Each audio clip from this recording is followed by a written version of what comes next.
So I think you are clear with this nucleoside, right? Where is only the pentose sugar and nitrogenous base is present, whereas phosphoric acid or phosphate group is absent. Whereas in case of nucleotide, it has pentose sugar, phosphate as well as nitrogenous base. If this nitrogenous base is adenine, then when it form a bond, it is also known as adenylic acid. Same way guanosine form guanylic acid. Thymine is formed thymidyllic acid.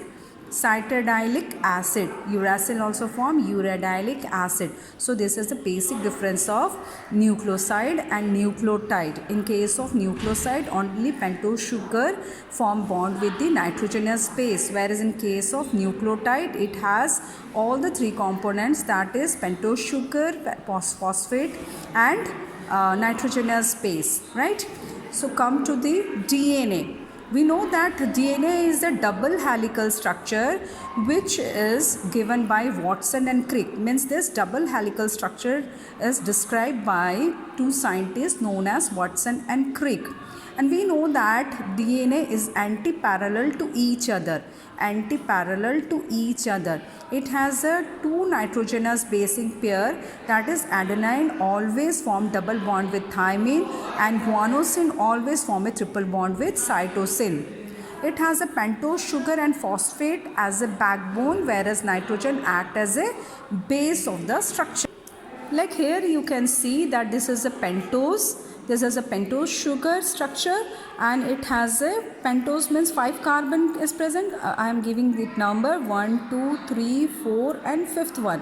With the 5th number pentose is attached, that's why it is known as 5 prime of the 5 prime. It has a pentose sugar and see the third position, it has OH hydroxyl group.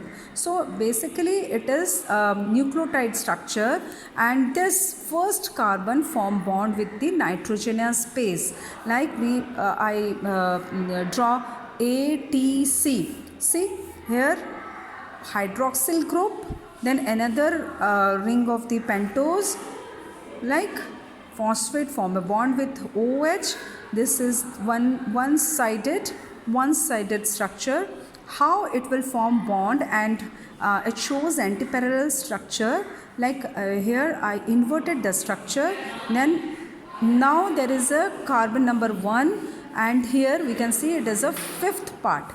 This one is the 3rd and this is the 2nd carbon position. So here you can see like first carbon form a bond with the nitrogenous base, like C is always form hydrogen bonding with the G, so there is a triple bond of the hydrogen, and so on. So by this structure we can see that this phosphate at the 5 prime end, whereas this tail has a 3 prime end of the hydroxyl group.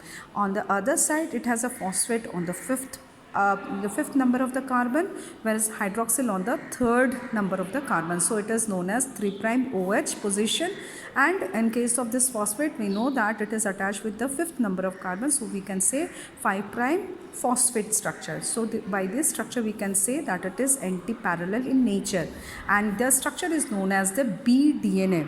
There is a 5 basic types of DNA, and it is based on the number of the base pair, direction of the coiling and tilt on the central axis. We have a 5 different types of DNA. So A, B, C and D and Z. So this B is described by Watson and Crick. Rest we can see that A, C, D is a right-handed fashion, whereas only Z, last one, it is a left-handed fashion. You can see that this is the double helical structure, and if we draw an imaginary line between this structure, then the diameter of this helical structure is 20 Armstrong, and each turn, this is the one turn, so each turn has a 10 base pair, and the gap between these two base pair is 3.4 Armstrong. And every step the base pair has a 36-degree angle. Like one base pair is here, then another base pair above it. So when it forms a stair-like structure, it shows 36-degree centigrade coiling, and because of that it is a it is a coiled structure. It shows the coiled structure. I think it is clear. Now come to the difference between purine and pyrimidine. We see that it is a double ring whereas pyrimidine is a single ring. Then purine contains nitrogen at first, third, seventh and ninth position, whereas in case of the pyrimidine nitrogen atom is present at first and third carbon position.